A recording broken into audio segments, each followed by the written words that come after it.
Ciao e benvenuto. Hello and welcome inside the Milano Santa Giulia Arena. It's para ice hockey time at the Paralympic Winter Games, Milano 2026. Rob Snook gearing up to call this Pool B match between Canada and Japan. Canadians, perennial contenders. Japan had moments of brilliance in their opener in this tournament, took an early lead, hung in until the very end, only to lose a heartbreaker 3-2 against Team Czechia. Japan relied heavily on a Paralympic rookie, Itsuki Ito, scored a goal, assisted on another. Canadians, silver at last year's World Championships, gold the year before, silver medalists at the Paralympic Winter Games 4 years ago in Beijing, looking to improve at this tournament to 2 wins and no losses. And this should be a fascinating affair. The head coach of Team Japan is Nakakita Kojin. He played hockey in Canada growing up in Saskatchewan at Notre Dame. Went on to play in San Diego, has lots of North American experience. One of his assistant coaches is the great Canadian Brad Bowden. Brad is around the stadium, won't see him on the bench. There is your referee for the game from Czechia, Jan Vanek. The linespersons are Tibor Fazekas and Brendan Lewis. Captains of the two teams, you just saw them exchange pleasantries. Canadian captain, of course, is Tyler McGregor, well known around para ice hockey circles. And Japan's captain is Masaharu Kumagai, also well known, and had 6 points at the B-Pool World Championships last year.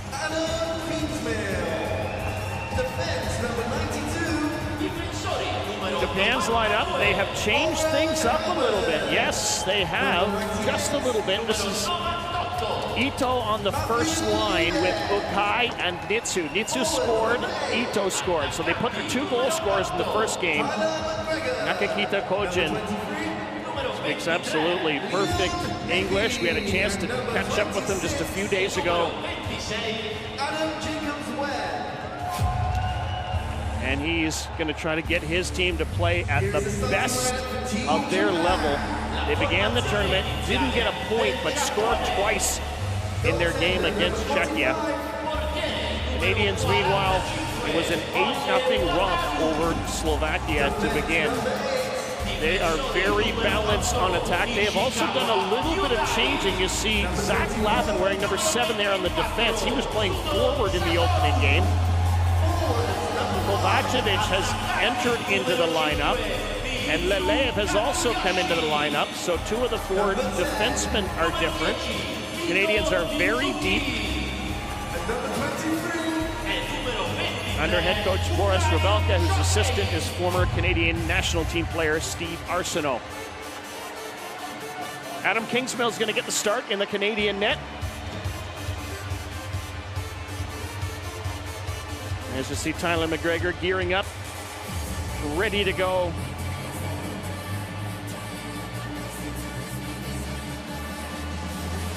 McGregor, so much success in his career.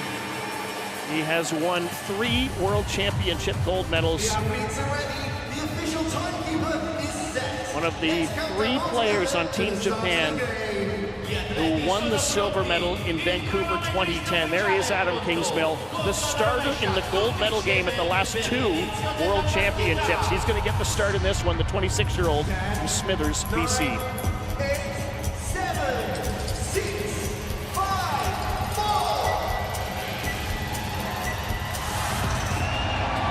And it's time to drop the puck. Canada in white and Japan in black. This is a Pool B match in Milano Cortina. And Hickey, McGregor both attacking. Japan dumps the puck down the ice. Ito racing after it. Kingsmill plays it up the boards for Hickey. Dances right in front of his own net. Here's a chance, and another chance. Nitsu was right there. He scored the opener for Japan in the tournament, and he almost got gifted another one there, as Hickey went dangerously in front and banged into his own goaltender. But here's McGregor coming back the other way. Tyler McGregor, will he shoot with the left? No, he'll shoot with the right, and he'll score with the right. A rocket wrist shot. Well, the captain averted some serious danger, and Canada is on the scoreboard. And it is Captain Canada who gets the goal. His second of the tournament. What a laser beam that is. Jams on the brakes. You think he might try to turn the corner and go on the left stick. Instead, he cuts back and rips one right. Goaltender getting up as high as he could. Horry. But boy, it was that play at the other end of the ice, and how did that stay out of the net? That is the question. Canadians back on offense again. Boyley with it. He can really shoot the puck. Won't shoot it from here, though. He'll loft it in with the left stick. So the Canadians scoring just seconds into the opening period. And they're looking for more. James Dunn along the boards. He's going to let it go back for Lavin, playing a shift. His first shift of this tournament on defense. Rob Armstrong goes in after it. Armstrong does well to protect the puck, still has it in behind. He jams on the brakes, little touch pass for Boyley, didn't quite work. Gonna come back to Armstrong again. Now Boyley to the front. No path there for him. And one of the Japanese players has lost his stick. Lavin goes in and wreaks some havoc in the corner. Here's a chance out front. Nice save by Horry on James Dunn. And Japan's gonna push it out to center ice. Lavin goes back, quick pass to Boyley. He deals it up for Dunn. It's out of his reach, and he was on his own side of center. So that is going to be an icing call against Canada. But they scored just 39 seconds into the game. Here's the goal. Wow, did we ever get that up in a hurry? In a sort of muted celebration, I'm just going to say, on the Canadian bench. A little bit muted, maybe. Maybe that's just me. Here's Lavin. Up the boards for Dunn. Makes it ahead. Too far for Boyley. This might go for icing as well. It does. So the two linespersons, Fazekas and Lewis, have been kept busy here. Scooting up and down the ice. Canadians unable to make a change. Mazzolino's going to take this face-off. Out here with Boyley and Dunn right now. They'll go up against Ukai. Ukai did some fine work in Japan's first game, set up a goal. Sudo comes in off the point for Japan. They battle for it in the corner. Dunn's going to get it to the blue line. Not sure he's going to get it out, though. Good work by Ukai. Just see all the down-low work that has to happen there. Sudo racing back. Cozzolino might beat him to it. And a good reaction by Sudo just to get his stick and knock it away from Cozzolino. A bit slow to get back in the action. It is launched in by Ishikawa Hyundai. Adam Dixon with the puck. He finds Kovacevic. Sudo. Good collision there. With Lelev, here's a puck in front of the net. Westlake was lurking right there all by himself, but it was too hot to handle. Comes back to the blue line. Canadians organizing from here. Halbert could shoot it. Scored a goal from similar range. Canada's first game. Here's Dixon. Ito is lurking, and the young forward for Japan will do that. See him on your screen there.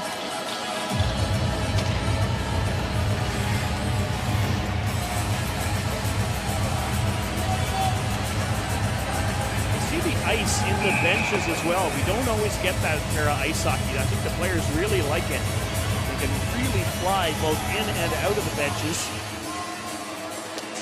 Jacobs Webb on the face-off, wins the draw. Coming in off the point is Lavin.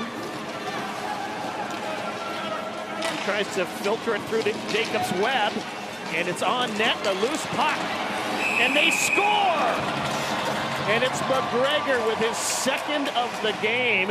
And again, it was kind of a play that looked like it was maybe going to break up, and then next thing you know, McGregor finds a way to jam in his second of the game, his third of the tournament. And speaking of a muted celebration, I don't think a lot of people knew about this one going in. There you see it, McGregor, the second effort, kind of hiding the puck with his own sled. Jacob's Webb should get an assist on this one. Goaltender Horry had a chance to clear it, fanned on it, and really nice second effort there. At 3:45, Canada scores twice in just over 3 minutes. After surviving an early scare, one that barely stayed out. Here they come again, looking for more. Boyle.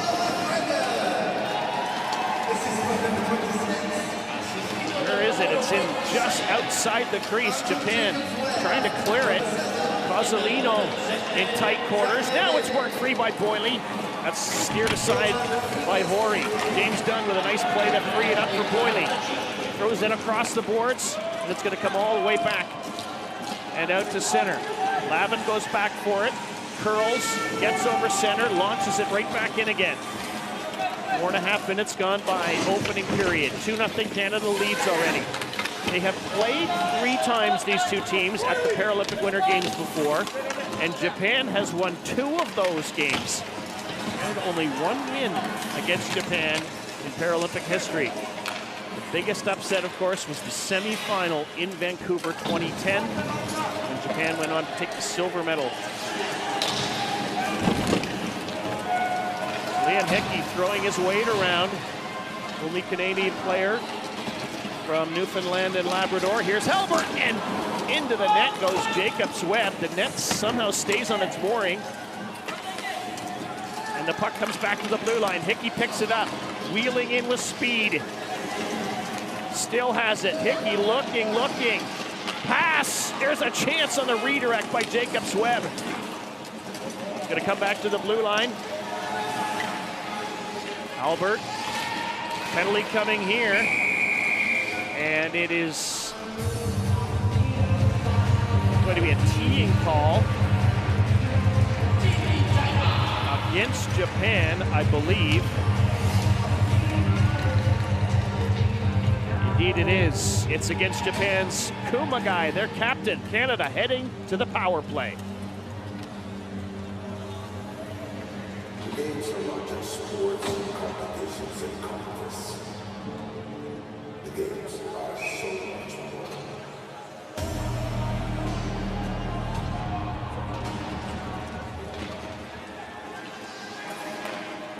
Canada moving the puck around the outside. Here's Dunn, here's Hickey, blocked in front. He'll get another chance to set it up. Works it back to McGregor. 2 goals in the game already for the Canadian captain. Here's Cozzolino. Hickey. McGregor, left stick, right stick, shot on Horry, rebound loose, side of the net. Dunn fishes it out and sends it back up the boards. But a nice job by Japan to clear it. Here's Ito. Canadians, though, get back in a hurry and take it away from Ito, and he has just drawn a penalty. It's going to be a tripping call as Ito is kind of upended by Adam Dixon. And we're going to play some 4-on-4 hockey.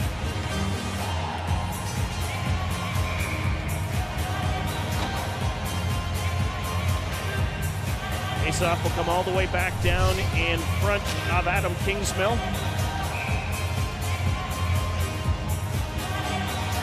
Let's take a look at this play. Kind of keeps the stick on the ice as he kind of upends the skate blade of Ito. So 4-on-4. Cozzolino is out for Canada. He's dangerous.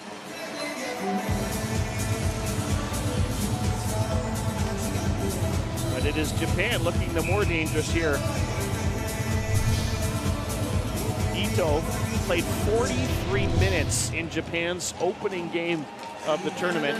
Scored a goal and had an assist against Czechia. Here's Zach Lavin with the puck. Let's see if the Canadians can spread it out a little bit. Lavin made a game at forward, now playing a game at defense in this tournament. Now still in with speed. Lavin with a shot, steered aside by Hori. Japan's going to get a chance to clear it. Ito gets knocked off stride and spun around. It'll be pushed out to center by Ishikawa. Lavin goes back for it. He'll drop it off for Jacobs Webb. He'll work it cross ice for Cozzolino. Oh, what a nice move by Cozzolino in front of the net for Jacobs Webb. Great looking setup. In fact, that was Armstrong. He was busting in, the blue liner.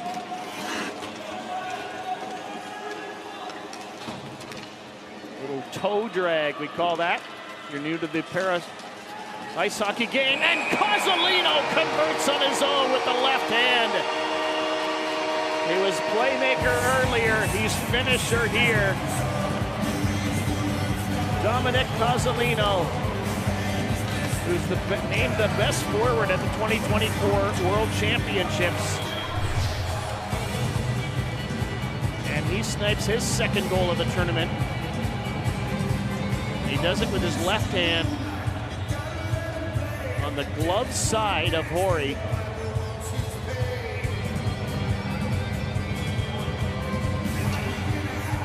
Well, I think a lot of that work that Cozzolino had done earlier as the playmaker that has everybody thinking he's going to pass it. No. He calls his own number. And that was the right choice. 3-0 Canada, halfway through the opening period of play, this Pool B match at Milano Santa Giulia Arena.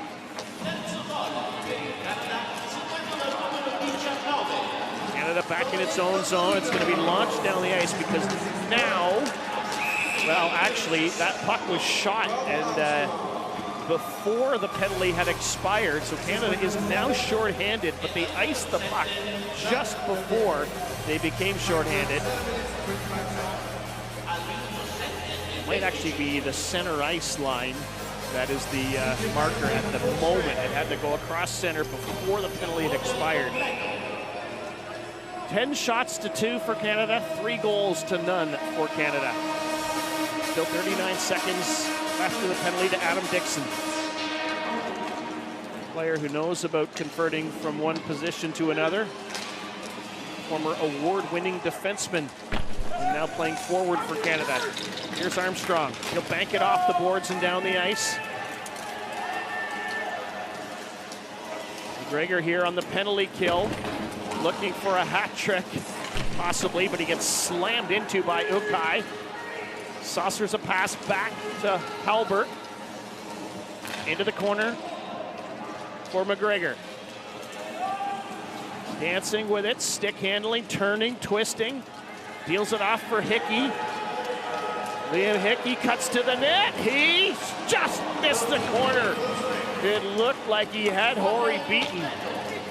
Armstrong keeping it in. Teams are back to full and even strength.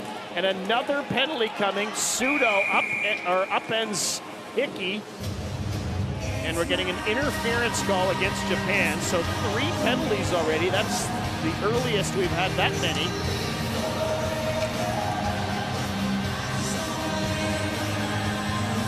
Sudo Satoru, one of the 3 silver medalists from the Vancouver Games 16 years ago for Japan. A widely veteran. Canada's power play is going to get a chance to go back to work.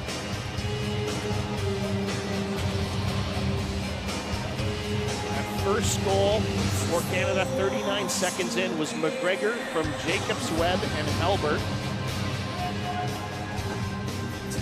3 minutes after that, McGregor scored again Jacobs Webb assisting, and then this time it was Lavin who picks up the second assist.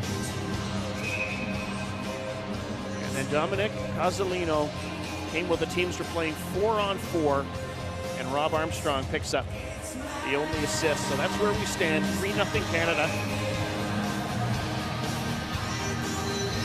6:22 to go, period number 1.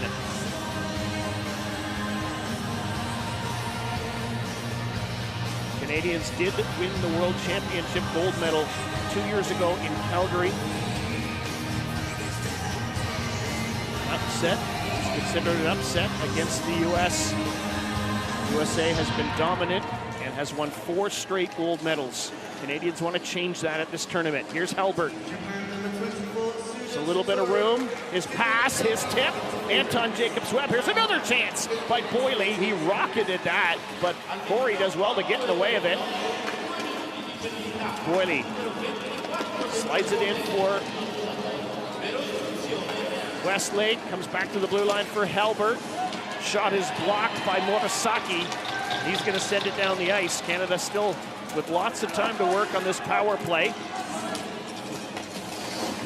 Armstrong back behind his net. And now moving with speed.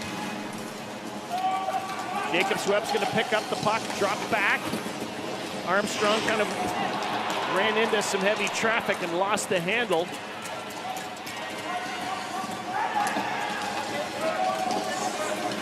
Westlake getting some power play time here, drops it off. Halbert has dropped off his stick. He's gonna reel back for it. Canadians, here they come on offense with Hickey busting in. Gonna come to the blue line for Dixon. Out of the penalty box, and now ready to jump on the power play. Here's Liam Hickey cutting to the middle. Nice move, there's a shot. Rebound comes back. And we've got a whistle. And they're going to bring the face-off outside the zone. They're going to say the Canadian player voluntarily went into the crease and interfered with the goaltender. Not a penalty, but it's a whistle, and that's a big break for Japan. Hori Wataru is the goaltender for Japan. He's been a busy, busy guy. 13 shots already, 13-2. Here's Hickey. Look at this talent and just skill level. He's trying to slip that through the 5-hole maybe. Under 5 minutes to play in the period. Less than 30 seconds to go in the Canadian power play. Liam Hickey backtracking in his own zone. Drops it off for Tyler McGregor. Back to Hickey on the left wing. Cozzolino's out there as well. Now McGregor. He's got a bit of room. Tries a pass in front. That was intercepted. Cozzolino's going to go get this. Nice move. Still has it. Hides it under his sled. Drops it off into the corner. Here's McGregor. Here's Dixon. Snaps it off the side of the net. Cozzolino comes in to pick up the loose change. Slides it back to Dixon. To the blue line for Hickey. His shot is blocked. Gets it back. Does he? No. Out to center. Here's Ito, but it hit him in the back of the skate. Otherwise, he might have been off to the races. Inside of 4 minutes to play now. Teams are back to full strength. Canadians already leading by 3, though. Dunn drops it off for Cozzolino. Deals it back for James Dunn. He lets it go to Boyle. Here it goes in front. Canadians really like to use that defender racing into the net. That was Halbert, who then works it back for Boyle. That dropped stick might be causing some trouble out there. Japan trying to relieve some pressure here, but they can't get it out. Had a chance and couldn't do it. Here's Cozzolino. Curls back with the puck. Still wants to shoot, and he does and scores! Hori Wataru might have knocked it in his own net. But Dominic Cozzolino has his second of the game.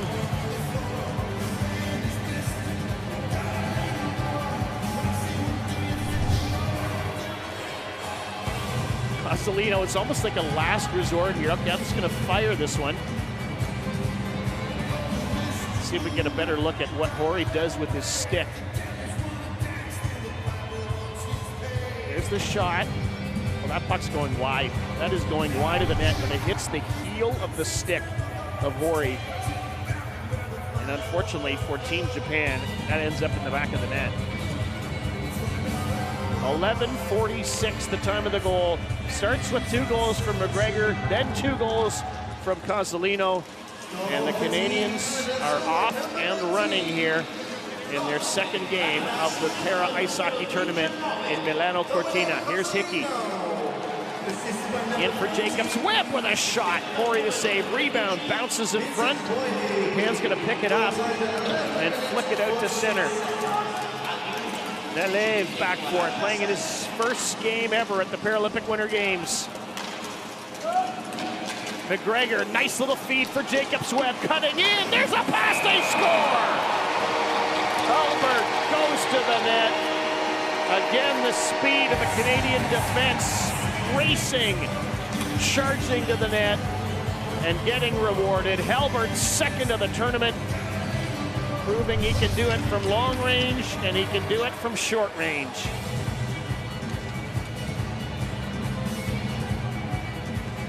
That is the 3rd assist already for Anton Jacobs-Webb.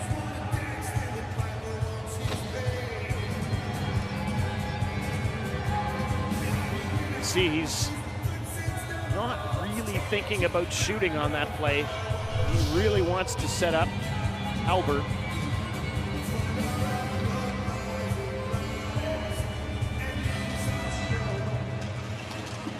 .12:21 the time of the goal. Albert from Jacobs, Webb, and McGregor.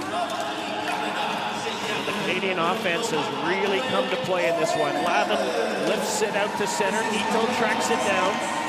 Floats it back in. Kingsmill thinks about chasing it, then leaves it for Lavin.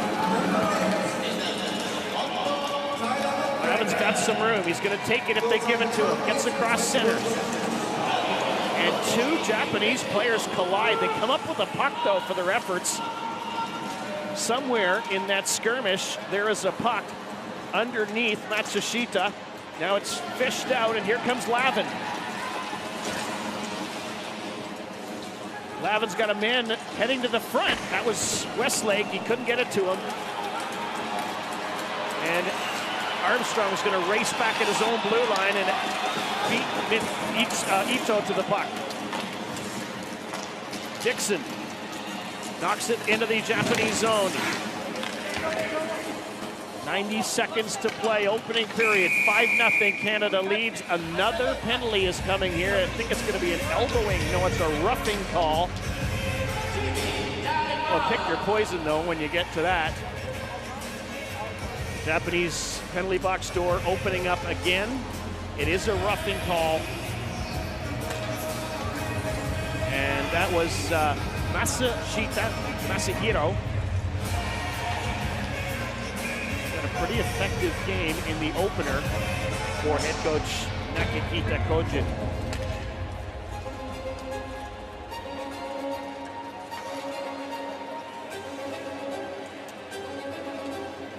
So it has been an up and down kind of run for Team Japan in recent years. Yes, they got that silver medal back in Vancouver in 2010. But had to go back down to the B Pool World Championships. And wound up winning the B Pool Worlds back in 2023. And then this past year, again, we're at the B Pool World Championships, got the silver medal. Played in the Paralympic qualifying tournament, the last chance qualifier. They had to beat Norway in their last opportunity, as we see McGregor in a heck of a collision. Japan had to beat Norway, and they did, and it was a trouncing. That put them in the Paralympic tournament. Canada with Hickey, overskates it, Cozzolino goes to get it. Canada on the power play. McGregor takes the pass, top of the circle, throws it in front, tipped by Dixon right on Body, and he's going to hold on. Body had 2 shutouts at the B Pool World Championships last year, had a .935 save percentage. As we see McGregor looking, I think he's shooting and looking for a tip all at the same time.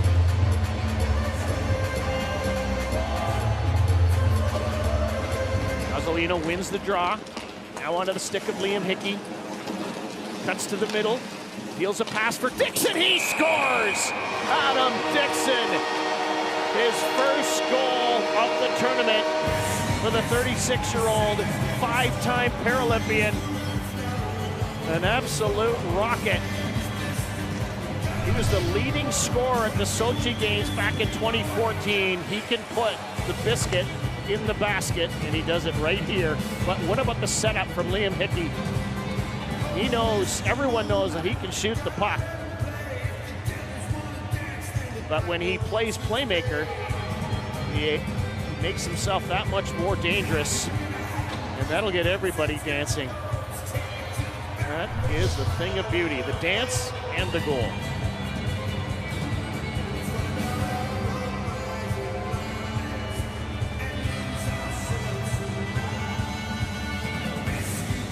Canada started their scoring just 39 seconds into this period. And they have been relentless. They have only allowed 2 shots on goal. They got in a little danger in the opening seconds, but they managed to avoid a goal against. Lelev drops it off for Kovacevic. Makes the pass for Westlake, in front for Dixon. All he can do is tap it into the corner. Down to the final 45 seconds or so here in this opening period. Here's Greg Westlake, 6-time Paralympian, drops it back for Dixon, and he rips that one wide. Gonna be kept in by Lelev. Japan will finally take the opportunity to clear the zone. Less than half a minute to go in the period. Albert, already a goal in the game. He's got wheels. Smart play to dump it in by Dixon to keep his player onside on the play. Westlake, good collision there with Ukai. Fished off the boards and sent down the ice. One of the Canadian players there has lost his stick. That was Lelev. He's going to have to head back in his own zone, but that'll do it for the opening period. 2 for McGregor, 2 for Cozzolino. Albert and Dixon add to the tally. It is 6-0 Canada over Japan after 1 period of play in Milano Cortina 2026.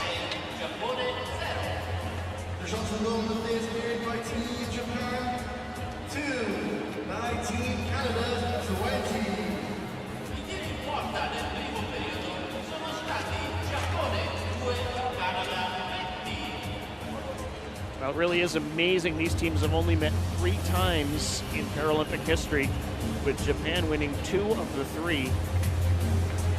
Because this was all Canada. Well, you notice the McGregors off the top. But look at Jacob's Webb. That name on there, 1, 2, 3 times, 3 assists for Anton Jacobs Webb, who is nearing the 100 games played for Team Canada. Japanese fans hope they have something more to cheer about before this one is all said and done. These 2 teams are part of Pool B, along with Czechia and Slovakia.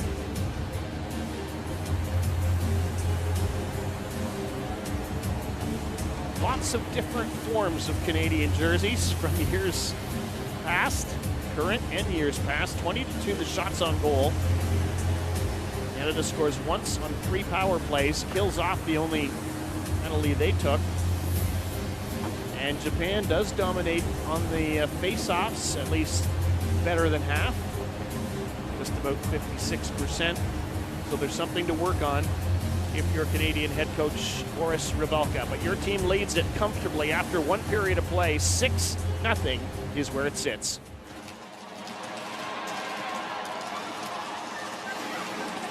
There's Tyler McGregor's goal. The first of 2 that came just 3 minutes apart. It's individual skill there, as he's got everybody thinking he's going to use his speed to the outside. And now he's Johnny on the spot on this play. A good second effort. Gave the Canadians a 2-0 lead early on. Well, you knew that Canada was going to come in with lots of firepower. Got a lot of the big names, experienced players who have a heap of Paralympic games played. Look how, just see, that's kind of dangerous down there for the goaltender as he sprawls down. And a little bit susceptible to those high shots, especially when you've got talented players like McGregor and Cozzolino just busting in on top of you.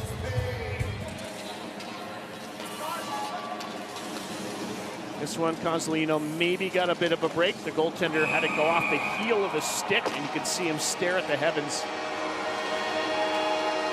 That made it 4-0 Canada.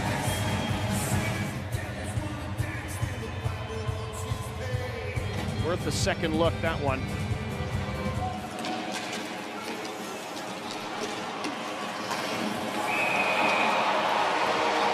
It really was a dominant opening period for the men of the Maple Leaf, finding all kinds of different ways to get after it.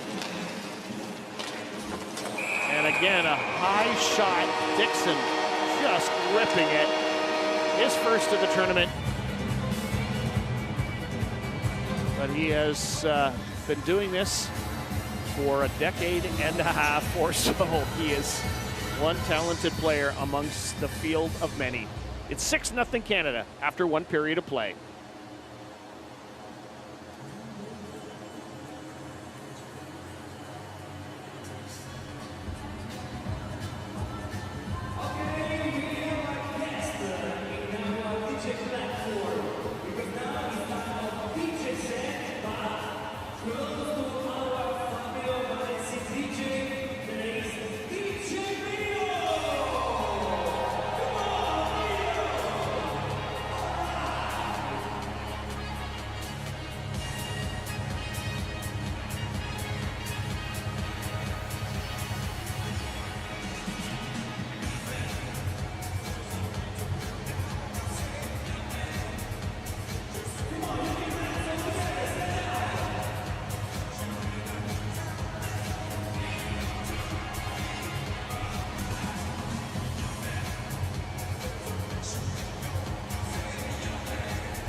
Second period is imminent in this game between Team Japan and Team Canada at the Milano Santa Giulia Ice Hockey Arena.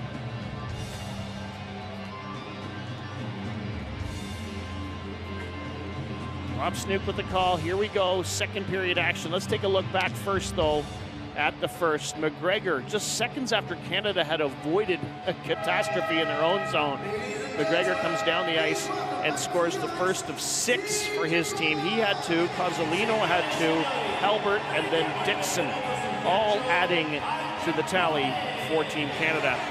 Anton Jacobs-Webb, 3 assists in that opening period.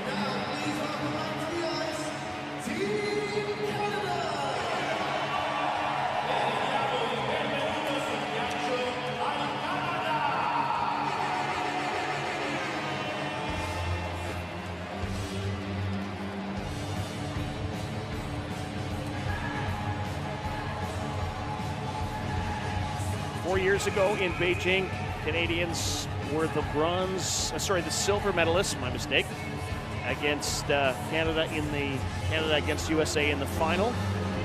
Japan did not qualify for those games. Did qualify in Pyeongchang in 2018 when Canada also was a silver medalist against the US. Greg Westlake knows all about that. He and Adam Dixon were both on those teams. Dixon, in fact, was the best defenseman, named the best defenseman at the Pyeongchang tournament in 2018. Murasaki Amu, one of the youngest players on this Japanese team. We haven't had a chance to see the very best yet of Ito Itsuki.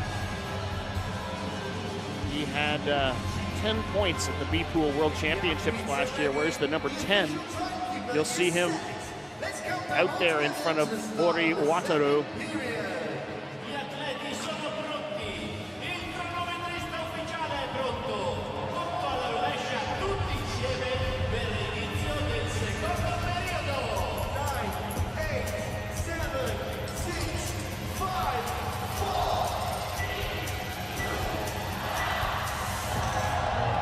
And here we go, second period action. Canada in the white jerseys, Japan in black. Canadians opening up a 6-0 lead in the first period. The teams are at full and even strength. Canada out shooting Japan. They actually updated those numbers 20-2 in that opening period. Here's Lelev playing in his first ever Paralympic game. It's going to be gobbled up by Nasu. He'll get it ahead for Ito. Speedster gets it down the ice, but he didn't get across center. This is going to be an icing call against Japan. Canadians trying to relive their last experience when they played at the Paralympic Games in Italy. That was back in 2006 in Torino when they won the gold medal, beating Norway in the gold medal game. Norway not at this tournament, not qualifying because they were knocked out by Japan. Dixon wins the face-off, and he tried to send it back for Halbert. He's going to have to backtrack in his own zone. Calgary, Alberta's Halbert, one of 2 players from the province of Alberta on Team Canada. Kovacevic, Halbert now in to help out in the corner. 4 players all battling right there in front of the Paralympic Agitos. Murasaki races after it. He's going to bank it ahead. Good job by Lelev to stay in front of it, but good second effort. And out it comes to center ice. Ito one-on-one against Halbert. Oh, he just caught him on the shoulder. He had him lined up, and Ito does well to just get nipped on that play. Here comes Westlake, pushes the puck just across the blue line. Dixon waits for help. Adam Dixon slides a pass back, finds the stick of Halbert.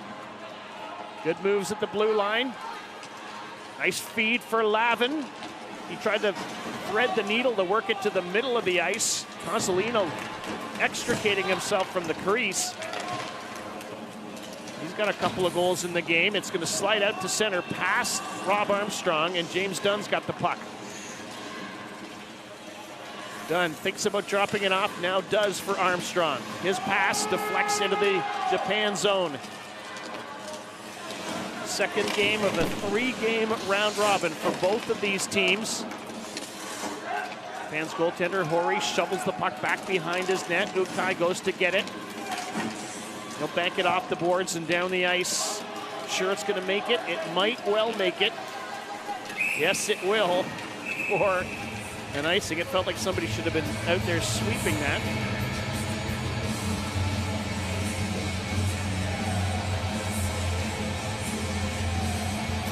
These are the first Paralympic Games that Canada has played without a certain Billy Bridges in the lineup since Nagano in 1998. One of the great players in Paralympic para-ice hockey history. He's actually working in Canadian television at these games. Here's Dunn with a shot. Snaps a good, solid lefty shot that Billy Bridges might be proud of. Here's Cozzolino. Steers it back into the corner for Boyle. Back up to the blue line. But a slight error there by Armstrong allows Japan to race it to center. Ito decides he's going to go the other way. Doesn't get across center again. And no icing, though, because the goaltender goes back to play it. Dominic Cozzolino. Stick handling in front of his own net. Works into pretty open ice, though. Gets it ahead. Now onto the stick of Lavin. Dropped off for Boyle. He gets a wicked wrist shot away. Didn't miss by a whole lot, but did he ever let it go? Here's Ukai, and he's going to send this down the ice. This will be an icing call. Just about 4.5 minutes. Check that, just about 3.5 minutes gone by here in the second period. And so far, this period, it's been pretty even, but it was all Canada in the first, beginning just 39 seconds in.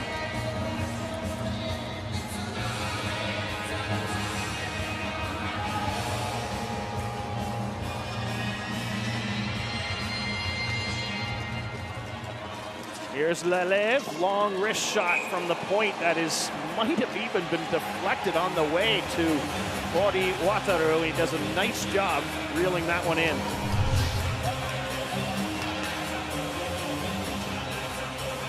Yeah, I do feel like it hit, maybe not a stick, but maybe an arm of the Japanese player on the way. They're going to get a chance to make a line change.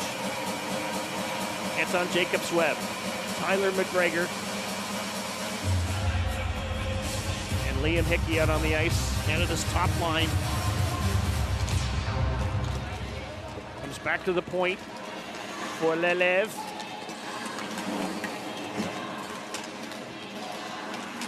Here's Jacobs-Webb, 3 assists in the game already for him. He gets the return pass from Hickey, now snaps the left-hander just wide of the net. Lelev pinching in from the point.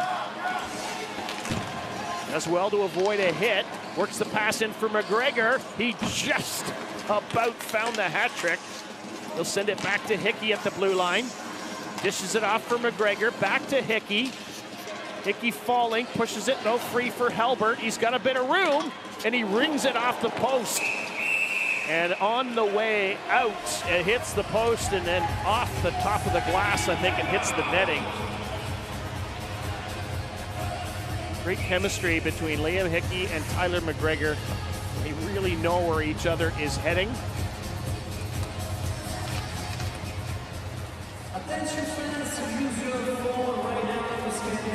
We've got players on the Canadian roster who have all won at least one World Championship gold medal.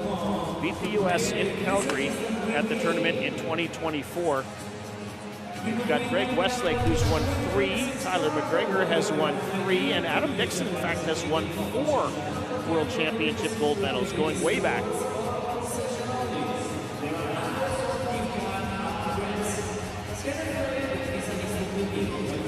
As soon as I say that, I'm double-checking my, my facts on that, but I do think that is correct.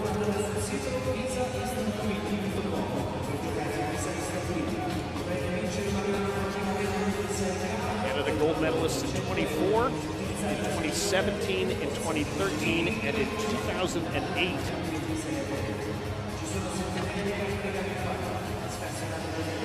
And I think one more going back a little before that time frame. Face-off won by Japan. They've been hemmed in their own zone for much of the period. Haven't given up a goal yet.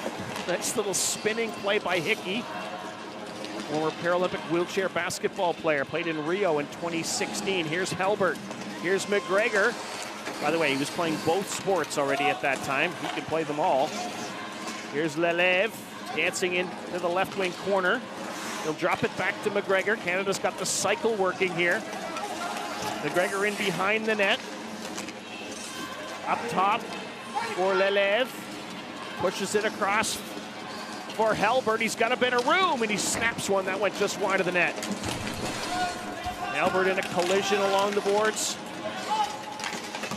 Defenseman back in behind the net. That means he's being covered for by McGregor and Lavin. McGregor with a nice move.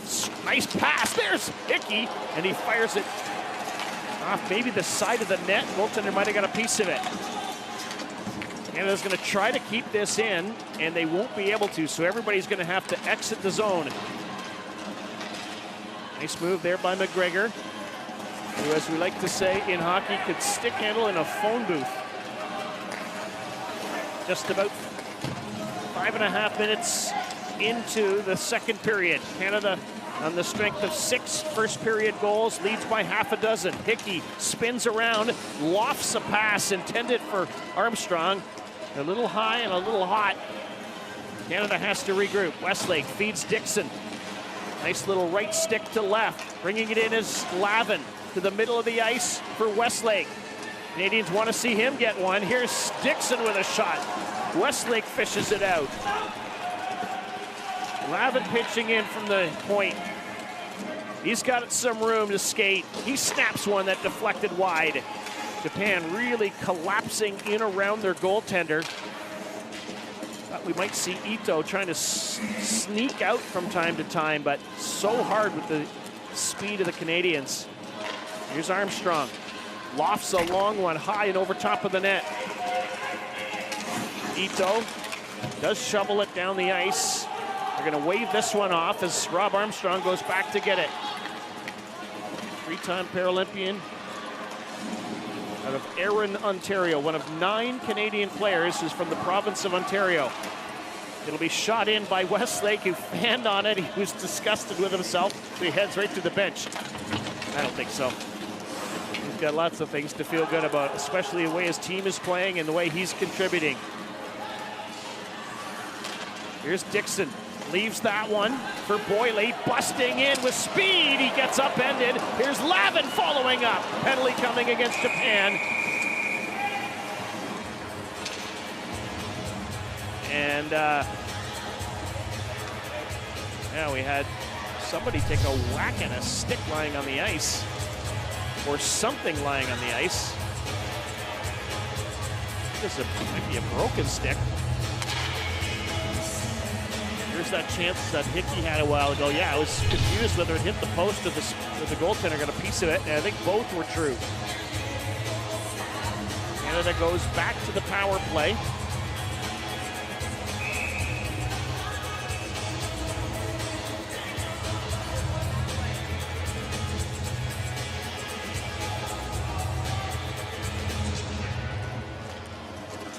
Just about halfway through the second period.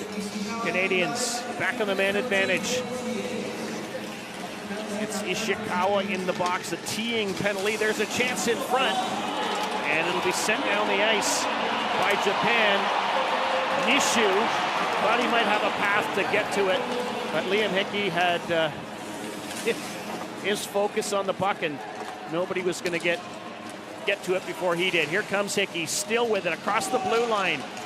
Lets it slide free for Dunn, drops it off for Dixon, and it's loose in front. Corey had an idea to reel it in, but he couldn't. McGregor makes a nice play to get it free for Dunn. Back to the point for Hickey. Here's Cozzolino. Creates a bit of room. Now he shoots, and he hits the pipe. That's the second time this period that Canada has rattled one off the goalpost. And their lead is still 6-0. They're on their fourth power play of the game. And they still have about a minute to work on it.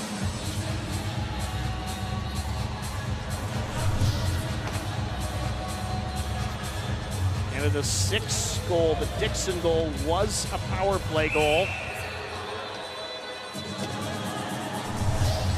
And the rest were all when the teams were at even strength. One was a 4-on-4 goal, but the rest of the Canadian attack has come even strength. Armstrong's going to take the puck after the face-off win. Canada, I think, doing a better job in this period winning the draws. That was one of the maybe few areas they had to clean up. Westlake goes after it. Second power play unit trying to organize here. Albert, you know he can shoot it. He's got a goal already in each game. Here's Boyley. He can really shoot it. He does! He scores! Boyley, lucky number 13. Wow, he has got some moves. Does Vincent Boyley out of Alma, Quebec in his Paralympic debut. Had 2 goals in his first game. And he scored 1 here in his second. If I'm not mistaken, he was one of the players who hit the pipe earlier. This one he makes sure, puts it right along the ice. Power play goal for Canada.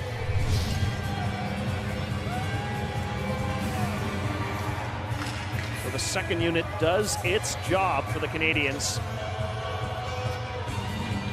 Boyley at 8:44 of the second period, or 23:44 of the game in international timing. About 8 seconds left in that penalty, by the way, when that one went in.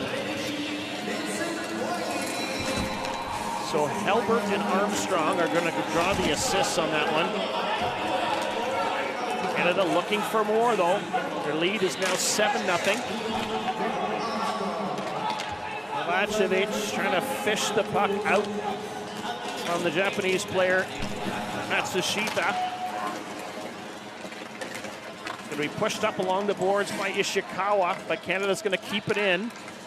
Pace is really slowed here. Japan's not really pushing the play. And another goal, Halbert again. Right through the wickets. Albert's second of the game.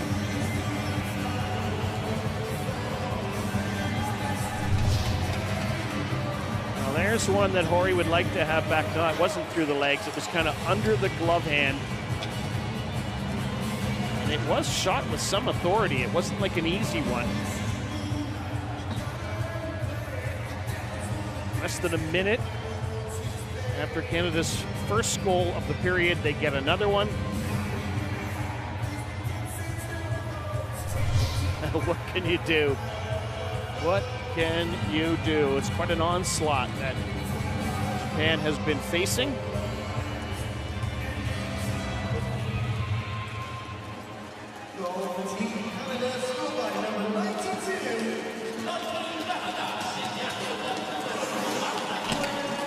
Come again, looking for more.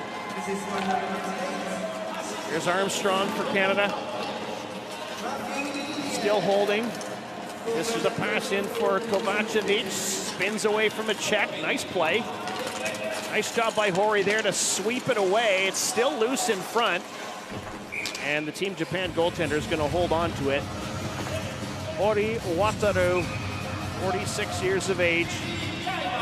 27 saves on 30 shots in Japan's opening game. And he's faced 30 shots again in this one, but 8 have gotten by him this time.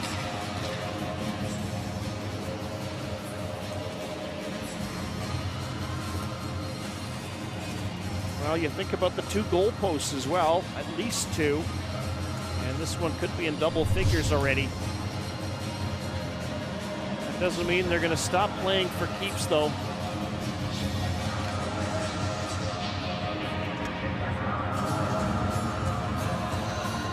game is not for the faint of heart.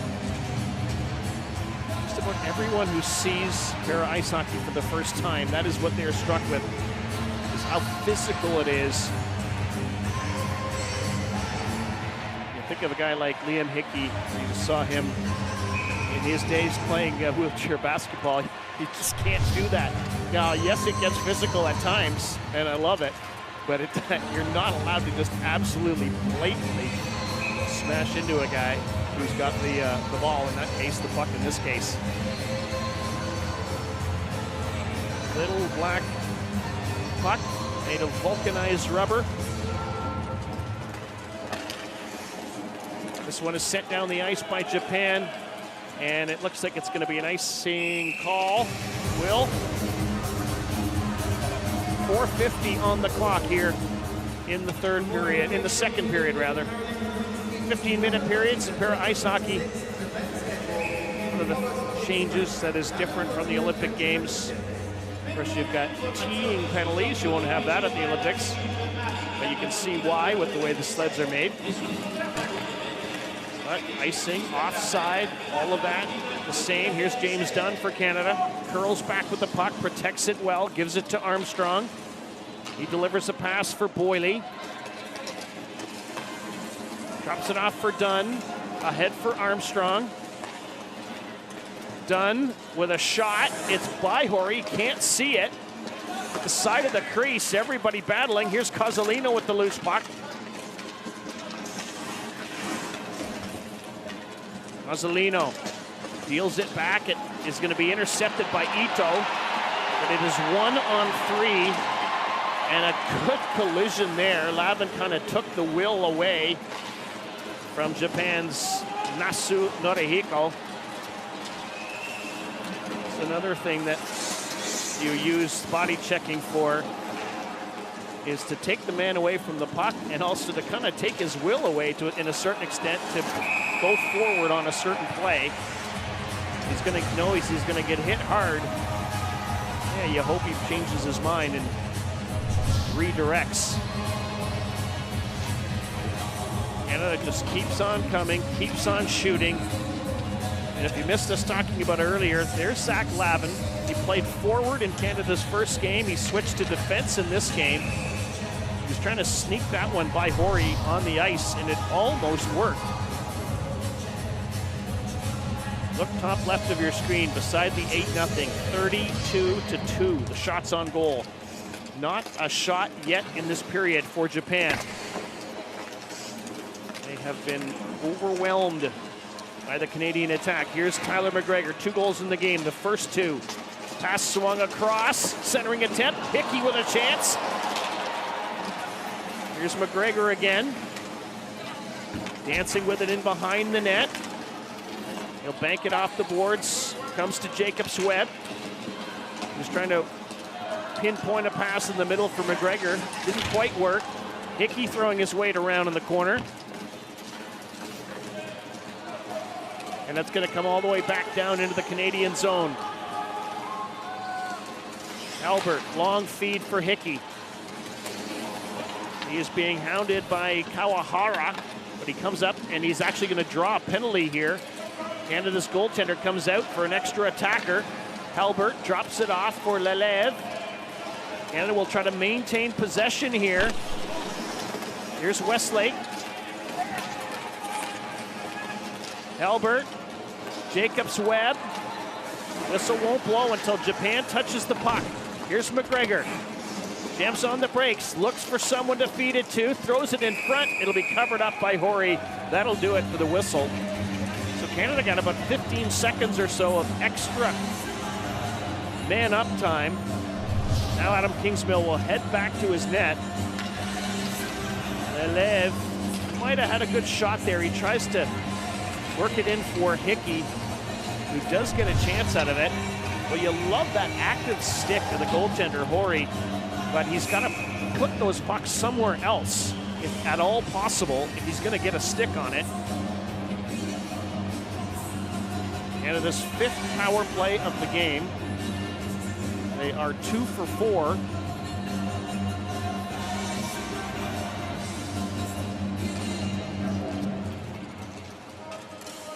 Greg Westlake picks up the puck along the boards. Swings it across for Halbert. Drops it off for Westlake again. He tries to work it in the middle. It's going to come back to Canada. Armstrong. This is Boyle. Stick handling in. Never really got the opportunity he was looking for. It'll be sent down the ice.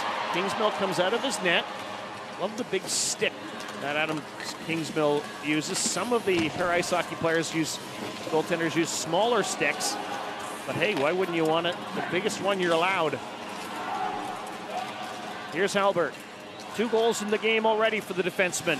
He'll drop it off for Armstrong. Across the blue line, Canadians stay onside. Armstrong surveys, feeds it for Halbert. He shoots, didn't miss by much. Jacobs Webb dishes it off from his side into the corner for Westlake. Greg Westlake coming out of retirement to play for Team Canada in his 6th Paralympic Games. Here's Hickey, he shoots, that's blocked. Westlake's gonna track it down again. Still 40+ seconds to work on the power play for Canada. Halbert curls back with it. Dishing off for Boyle. Pasolino. Hickey. Dixon. Pasolino. Batted away. Dunn's got it. Now onto the stick of McGregor. He hits the post. 3 goal posts in 1 period for the Canadians. So you look at that score and you say, hey, let's save those for another game when it's really tight. Say maybe against Czechia or USA or whoever. And yeah, those ones that went off the post, next time we want them to go off the inside of the post and then deflect in. Still 12 seconds to go in the Canadian power play. Pasolino in the face-off circle against Kumagai. 1. Back it goes to Dixon. Banks it into the corner for Dunn. Here's Hickey. Doesn't want to shoot it. Curls back. Swings it for Dixon. And Japan has killed off the penalty. Dying seconds now, the 2nd period. Here's Liam Hickey. Drops it back for Cozzolino. He shoots, he scores! Hat trick for Dominic Cozzolino. And Canada adds to the lead with seconds left in the 2nd period.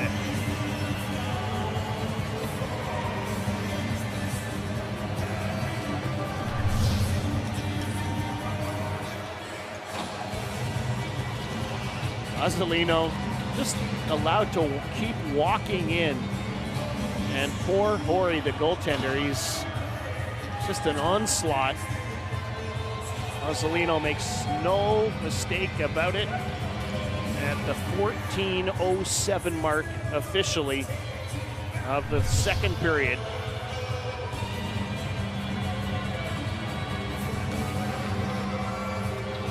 He's now got 4 goals in the Paralympic tournament. No hats have found their way onto the ice. We'd be okay with it if they did. It's not littering, it is part of the festivities. At least I didn't see any. Maybe some found their way onto the ice. But after 2 periods of play, Canada, 3 goal posts and 3 goals in the 2nd period. They lead it 9-0 over Japan. After 2 periods of play, the score is Japan 0, Canada 9. Now you gotta feel, I think, a little bit for Ori Wataru, 46-year-old goaltender for Team Japan, has faced 37 shots in the game. He's made some nice saves, hasn't had a lot of help. His team has only managed 2 shots on goal and had none in that period.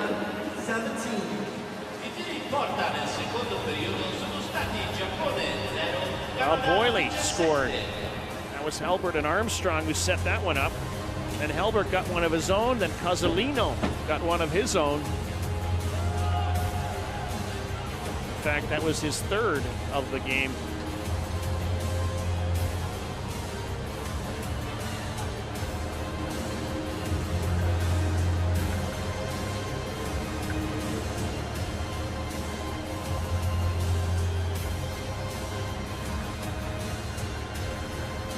Tyler McGregor's got a 4-point game going. Oren Halbert's got a 4-point game going. 3 for Cozzolino, including the hat trick.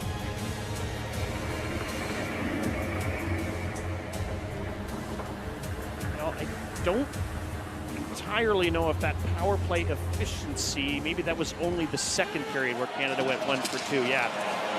So there was one of the penalties that was taken. That allowed Canada to go on offense. Japan really trying to be physical in this game, and you love that.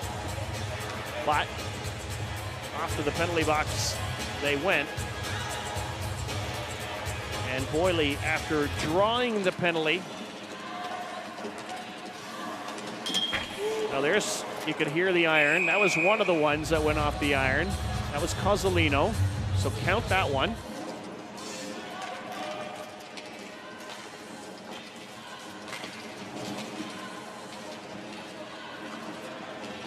There's the one that's going to go in here. Boyle, instead of going high, he goes low, and that fools Horry. And that got the Canadians off and running in period number 2. After their impressive opening period, the ice was really slanted in that second period.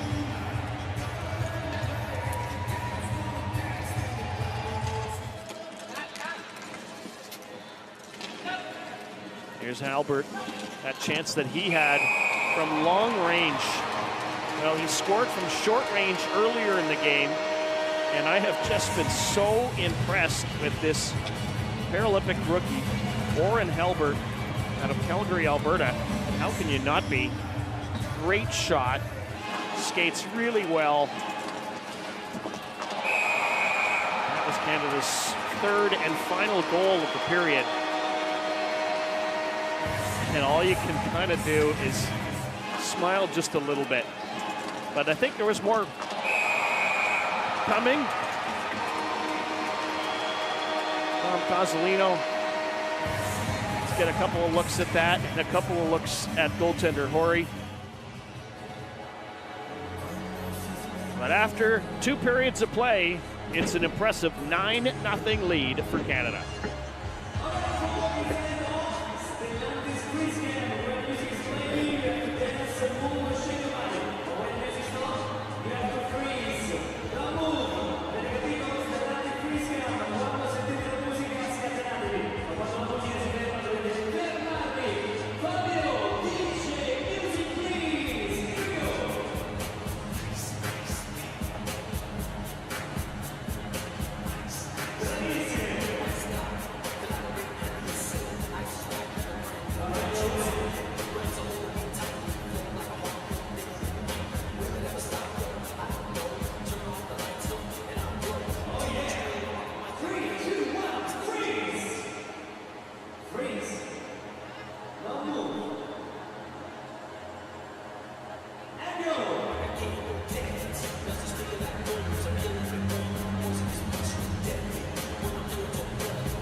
Just about time to drop the puck here for the third period of action between Team Japan and Team Canada. Pool B match.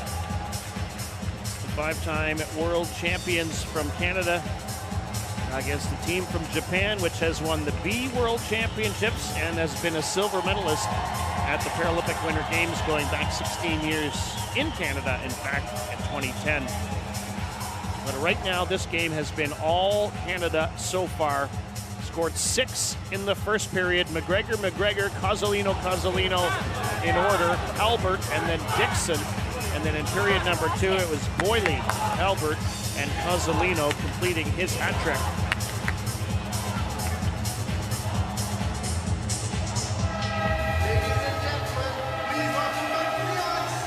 Japan's going to try to turn this into maybe a 5-minute, 3 5-minute sections, the coach might say to his players.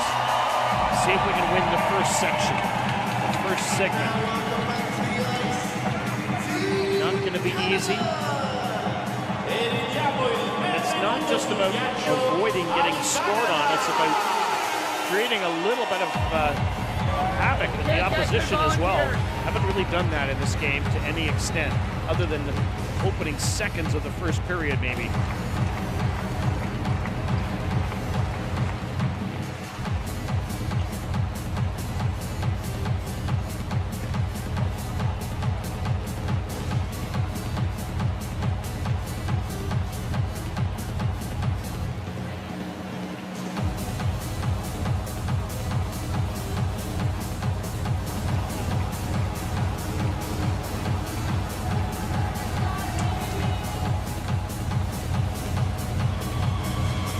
Dixon, one of the 9 players on Team Canada from the central Canadian province of Ontario.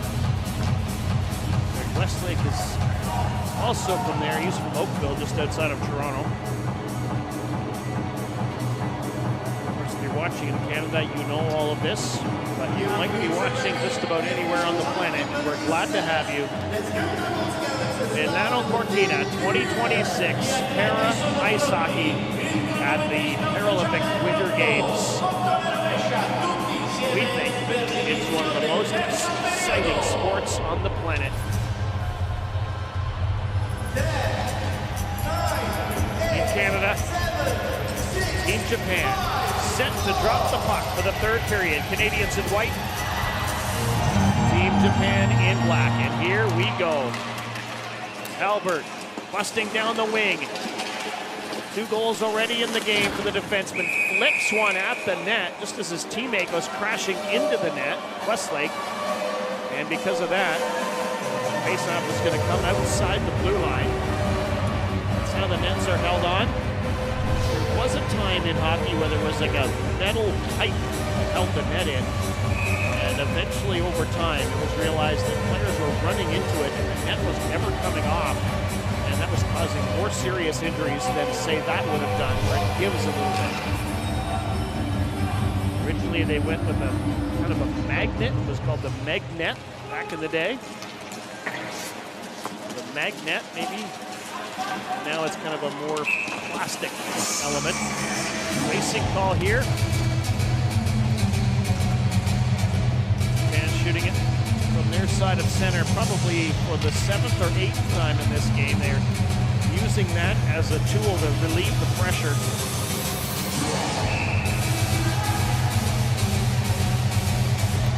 Mori Wataro staying in net for Team Japan. Has now faced 38 shots in the game.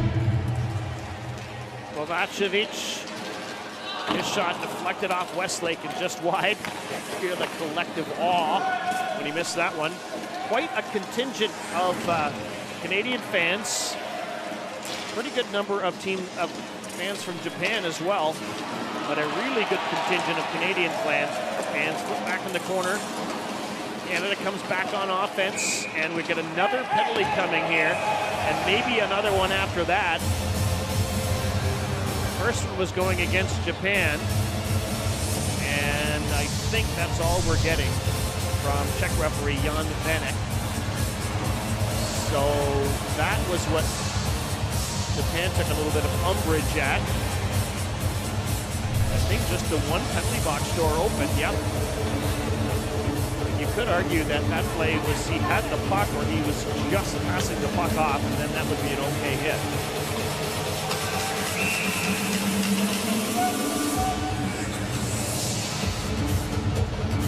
Canada not going with its #1 power play unit. Not wanting to rub it in. They are going to move the puck around, and they are going to try to score here. Here's Albert. He might be trying to get a hat trick. Cuts right into the middle of the ice to get a shot, pass it off for Lavin. Makes a couple of nice moves. Here's Warren Halbert. He fires one over top of the net. Kovacevic goes after it, leaves it there for Westlake. Does well to avoid his teammate. Westlake dishes it back to the point for Lelev. He's picked up a point, an assist in his first game at the Paralympic Winter Games. He's going to risk one on net. Horry the save, can't gather in the rebound. And the puck's going to get pushed to the top of the circle, but not out. Now it will. Somebody's lost their neck guard. That's out on the ice, just inside the blue line. You might have seen it. Here comes Canada, right back in again. Halbert rips it in on the left side, centering pass. That's going to be picked off by Japan, and they just can't clear the zone. Ito goes after it. He's got ample speed, but he pushes it too far ahead of himself, and Lavin's got it. 2 sticks on the ice. Here's Lelev. Stick is so important. It's not like in the standing game. You can't just keep on going. You gotta have your stick to propel you. There's a shot caught by Horry right in his glove. All right, if you've been watching this game for your life, you know this. But if you're new to it, you don't. And that is those sticks. On one end have a blade they can shoot with, and on the other end have a razor-sharp picks. That is how the players propel themselves on the ice. They've got 2 blades on their sled, about 3 centimeters or so apart. Here's Tyler McGregor, 2 goals in the game for him. Gives it to Dixon, dishes it back to McGregor. He fires one, that's blocked in front. Sudo, I don't know if he knew he blocked it, but he did. Here's Armstrong now. He'll bank it off the boards to the blue line for Liam Hickey. A couple of assists in the game for Hickey already. Still controlling. Penalty is over though. Armstrong. Here's Anton Jacobs-Webb, didn't miss by much. McGregor goes after it, does well to push the puck back for his teammate. That allows them to get some time and organize. Adam Dixon. Open ice for Hickey. He's lost his stick. It's an epidemic here in this third period. We've had about 5 stick droppings. There's been a wild stick dropping. It'll be sent out. And McGregor's going to head back in his own zone. The Canadian captain being watched by Ito. Nice play to just send it around for Dixon. Out to center ice. Hickey got just enough of it to negate the icing, and he and Jacobs-Webb get on their horses and race after it. Cozzolino couldn't come up with it. Ito had it, but's lost it. And here comes Liam Hickey. Feeds it to Lelev, breaking down the right side, tries to drop pass, almost picked off, and it is eventually, but they can't clear it.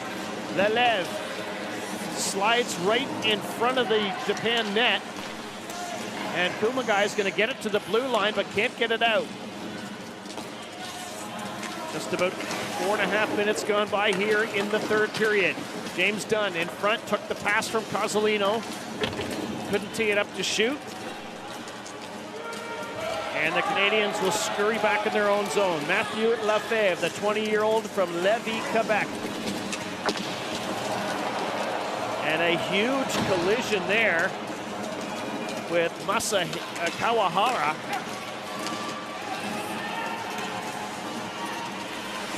now Kumagai pushes it right back to the Canadian blue line. Here is Kawagara. He was hoping that Nitsu could get on the end of this pass. He does. Good speed there by Nitsu. But he rams into the boards along with Albert. The loose puck fished out. Kumagai doesn't know where it is. It's in front of him. And it's Canada who has it. Boyle. Little dish ahead for Cozzolino. He'll get across center and just slide it into the Japan corner. Boyle goes after it. Absorbs a nice hit from Nitsu. The pass onto the stick of Cozzolino. Shakes off a check. Still with it. Cozzolino slides it back for Boyle. Across for Dunn. He scores! Wow, tic-tac-toe. Cozzolino, Boyle, Dunn, boom, in the net.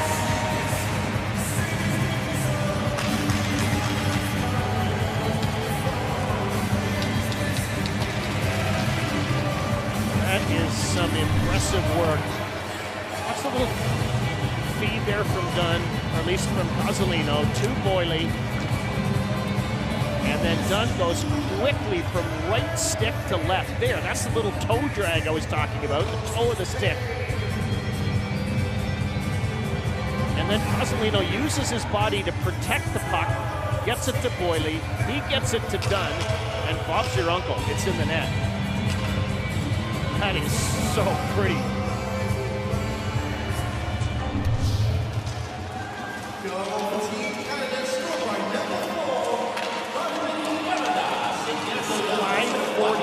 Of the third period is the time of the goal.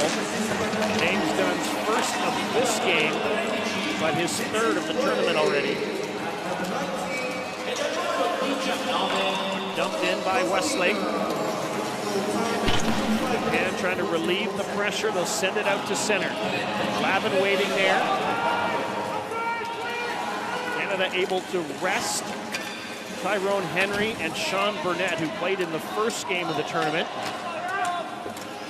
With Lavin's flexibility and versatility, that he can play both positions, that is huge. Kovacevic with a shot. .8:26 to go in the third period. 10-0, Canada leads.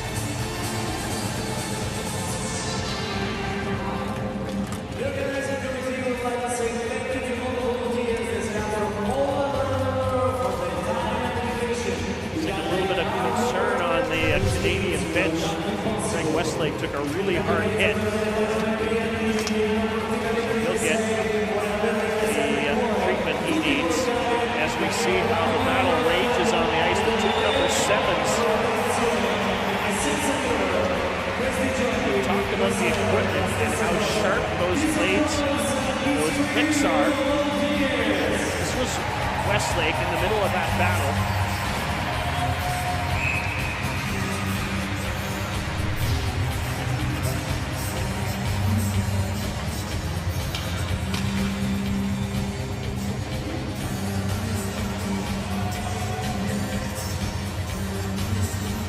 Japan and their head coach Nakahita Kojin knows they have more battles to fight yet at these Paralympic Winter Games. A tight one in their first game, this one not so tight. There's one that's lofted on net, and Hori was happy to trap it. Japan started against Czechia and will finish against Slovakia. Those are the, along with Canada, 4 teams in Pool B.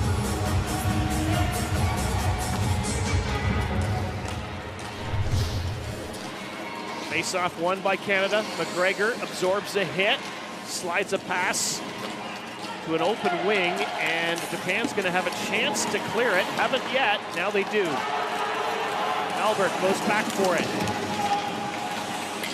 As well, really well to protect the puck.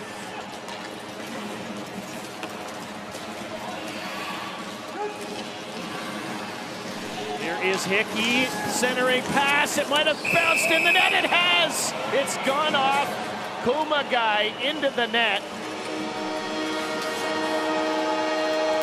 And it is 11-0 Canada.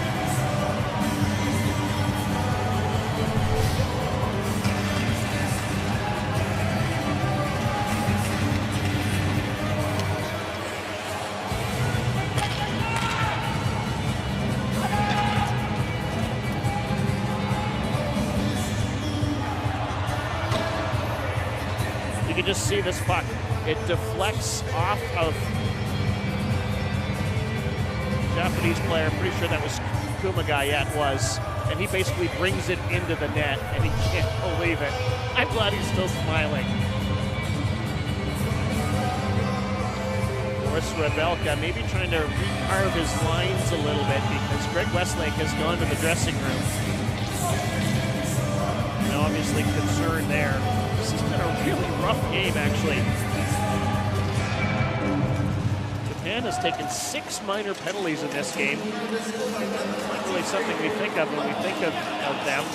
They're just trying to stay in this one. Here's Boyle turning on the Jets. He brings it in on the left wing side.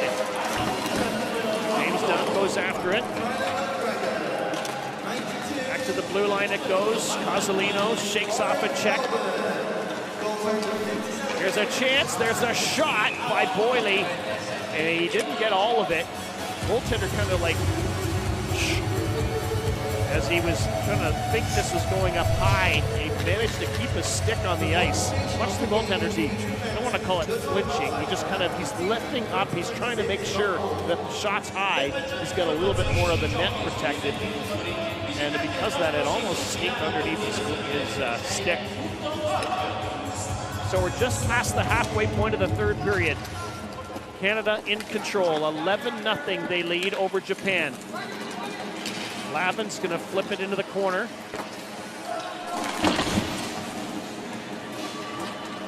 Here's Dunn. He's got one already in this period. Got the only goal of this period, in fact. Boyle in behind the net. Love the effort being shown here by the likes of Ukai and Japan. They're just hanging tough.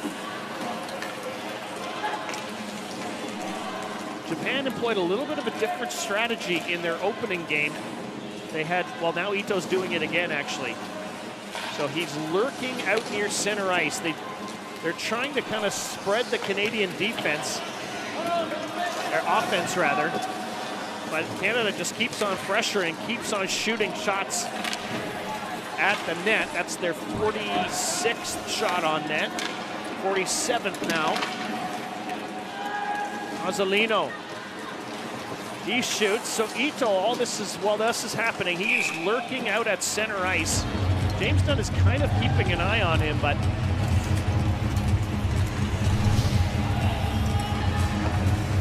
basically what it's doing is creating a 5-on-4 situation, and they're not getting pucks to him.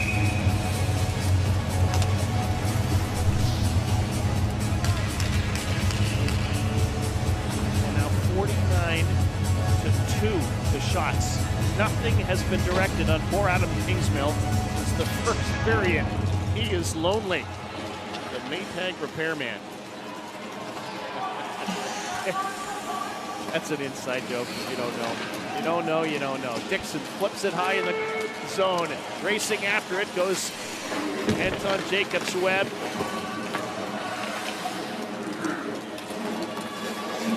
Matsushita pushes it around the boards.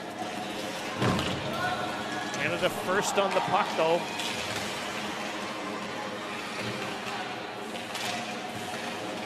The battle rages along the boards. And hard to see if Matsushita's going to be able to come up with it for his team. It is quite the battle. Jacobs-Webb fishes it out. Across the ice it goes. Into the middle. They score! Hat trick for Halbert.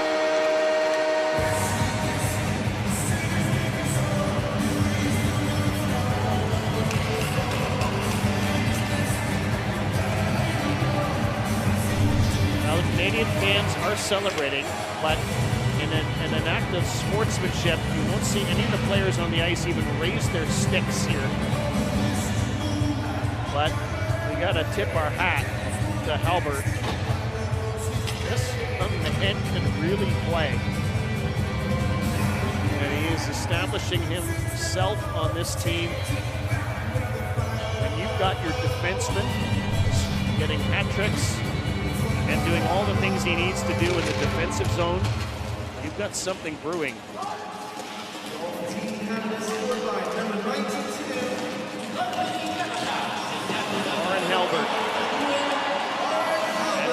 goes with the puck. Kovacevic has it roll off his stick. Anton Jacobs picks up another assist. It looked maybe like there might be a threat from Japan, but Canada breaks it up. And here they come to center ice. Halbert, he wants more. Curls back with it. Got it spun around a little bit. Referee decides to let that one go with under 4.5 minutes to play. Drops it off for McGregor. McGregor protects the puck well, deals it back for Lelev. He's got some room, slides it in for Kovacevic. His shot stopped by Horry, and he's gonna hold on. I would be surprised if these Canadian players are trying really hard to get Kovacevic a goal in his Paralympic debut. They made it 12-0.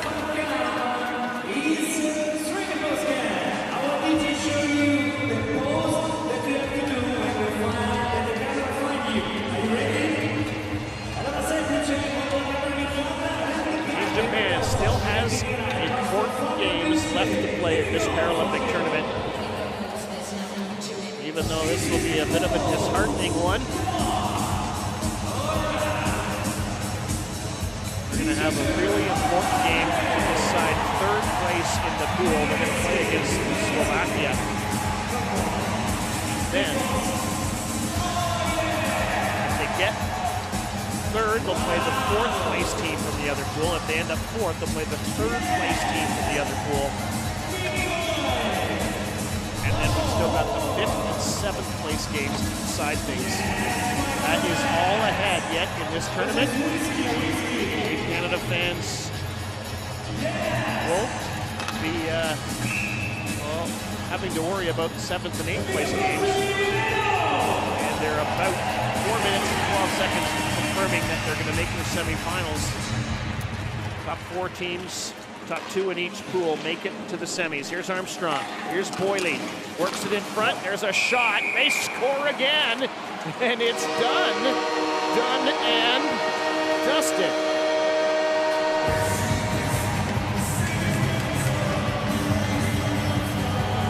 Goals tonight in this game, 2 goals in the first game. Now these players this time around are really showing how many different ways you can shoot the puck. There was a time when the sleds didn't really allow you to shoot underneath them, but now you can shoot underneath your sled and underneath your opponent's sled. Horry just couldn't believe that found its way in behind him.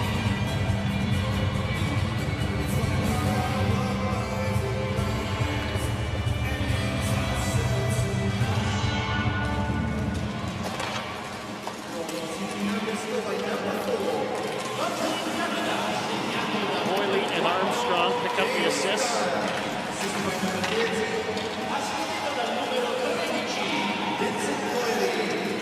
On Jacobs Webb is had a heck of a game so far for Canada as a playmaker.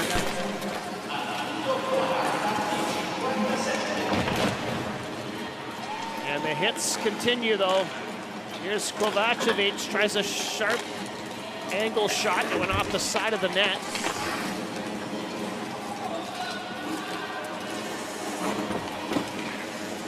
Lavin for Canada. In the battle again along the boards with Murasaki. And the referee's going to blow it down. Well, pretty balanced attack by Team Canada tonight. Oren Halbert has been absolutely breathtaking. 3 goals and 3 assists for the young Canadian in his second game in his Paralympic debut. Debut games, that is. Boy, 3 goals and 3 assists for a defenseman. That is something else.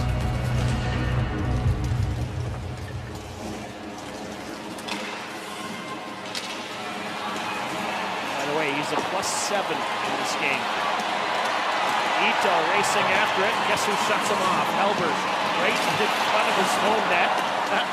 Might have made you a little nervous. If you're a Team Canada fan, if you're a Team Japan fan, it might have made you a little excited. Canadians head back on offense again. Kovacevic is going to bring it down the right side. Dishes it off. Boyley was trying to get to it. Now Dunn's got to it. Steered away by Horry. 52 shots on goal for Canada in this game. They're leading it 13-0. Inside of 2.5 minutes to play, third period. An absolutely dominant effort by the team in white. You can't see him on the screen, but Ito is lurking out at center, but it won't matter because Canada keeps on keeping on. And Halbert's got his 4th goal of the game and his 7th point.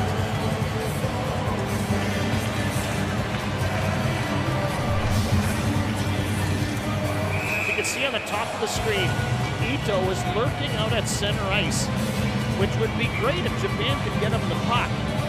But they haven't been able to, so instead, you've got essentially a power play by Canada, 5-on-4 in the offensive zone. Some of the other teams have chosen to stay with Ito and sort of take one of their players out, so then it's kind of a 4-on-4 in the zone. Canada has trusted their players and decided not to go chasing after number 10.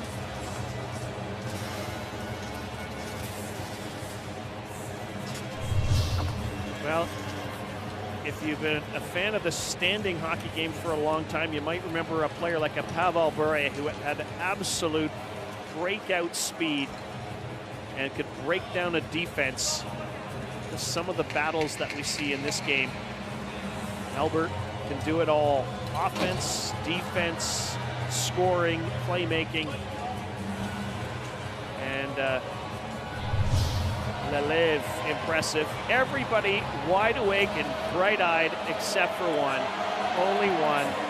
The only person in the house who has decided that he knew his team was on its way to victory. Japan had just taken a timeout there, trying to regroup, hey guys, let's have a strong final couple of minutes. We've got more important hockey to come. Let's not hold our heads low.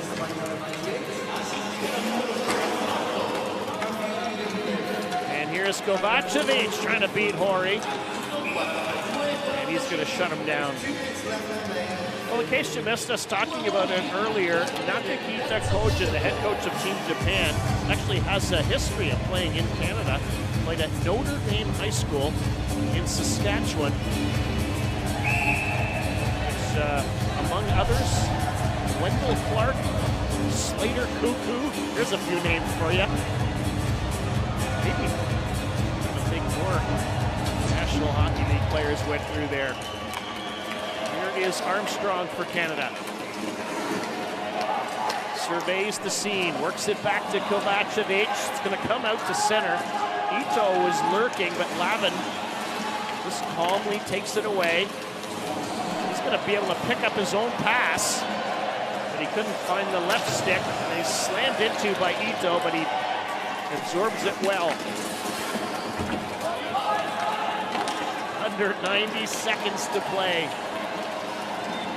in this game. Canada with an absolutely dominating lead.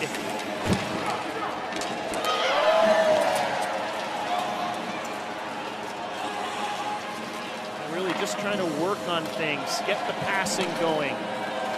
Maybe get some players scoring who've never scored before. Kovacevic is going to pick up the puck. Dishes it back for Dixon. A little concern though in the Canadian camp with Greg Westlake leaving the game and leaving the bench early. While all this is going on, Japan's playing with 4 defenders because Ito is lurking out at center. So here is where play that you might like to see him pick this up. He wasn't expecting to have to go all the way across the ice, and the Canadians knew how to deal with him. Here's Dixon. Sends it hard off the wing. That was the right play to Kovacevic. Tries to jam on the brakes, taken away by Ukai. We're in the final 15 seconds now. It has been a A Canadian domination in this game.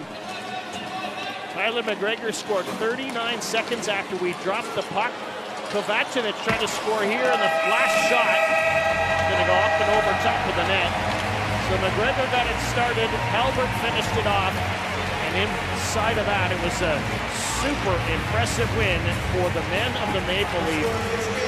Halbert with an absolutely dynamite game, 7 points and a +8, the Canadian defenseman.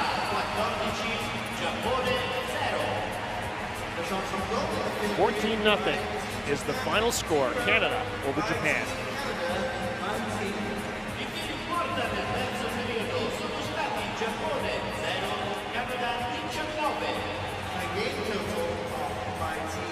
Japan 2 by Team Canada 56. Per un totale del match di Giappone 2, Canada 56.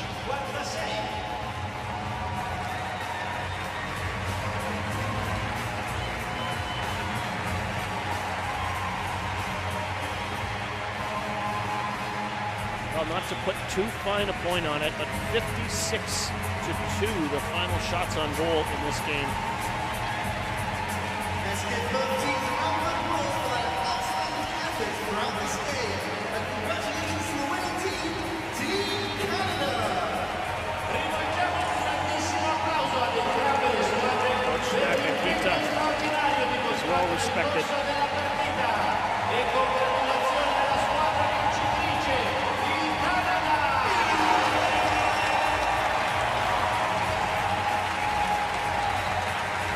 They might well be on a collision course with the United States again, but that remains to be seen. But right now, Canada is 2-0, coming off an impressive 14-0 victory over Japan. And there she is, Akari Fukunishi. Didn't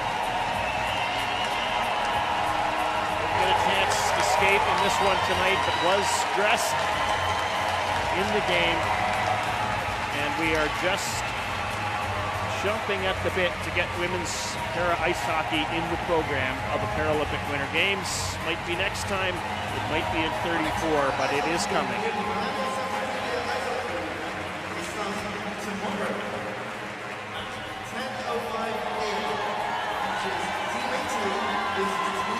Nice to see that respect there with Adam Kingsmill going over and giving a full-on hug to Bonnie. Japan appreciates the support they've been given in Milano.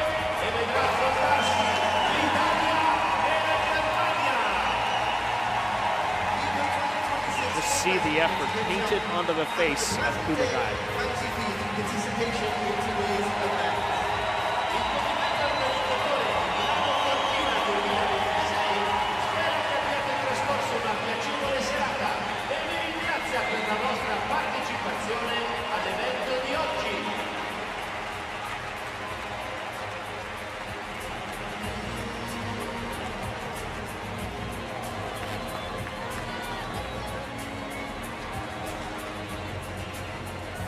Wow, what a game it was for Aaron Albert. What a performance he has put on in his 2 games. This Paralympic tournament in Milano Cortina. A 7-point performance tonight for him. Ishikawa, one of the veteran players on Team Japan, who was a silver medalist in Vancouver back in 2010. All spectators with a clean and environmentally friendly venue. Please assist us by placing all unwanted rubbish and waste items in disposal areas provided. Thank you.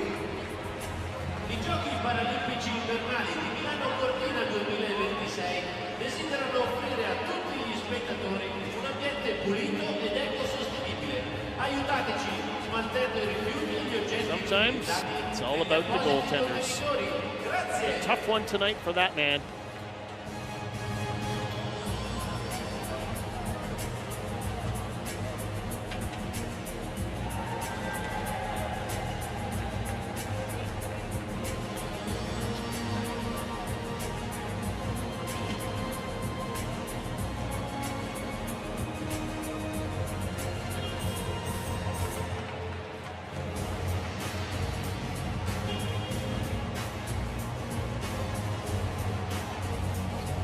Canada scores twice on 6 power play opportunities.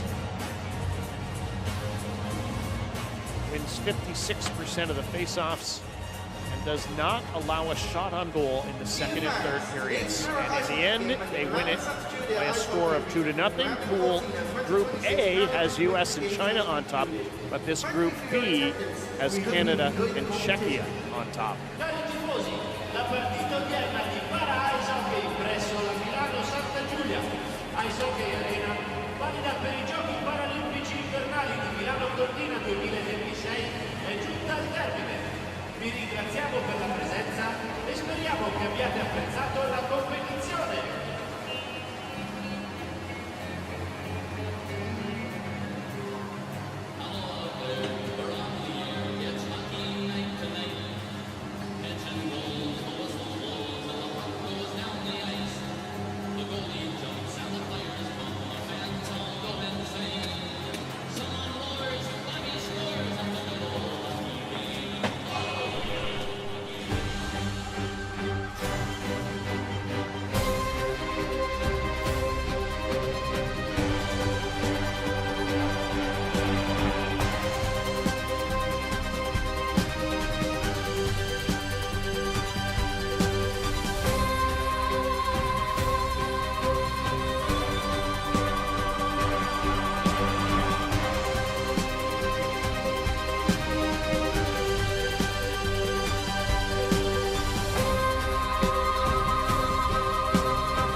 Just about every Canadian player contributing in this effort tonight when all is said and done. 14-0, the final score. Canada will win the group. They'll be in a battle to win the group, but they've won this one by a dominant outcome, 14-0.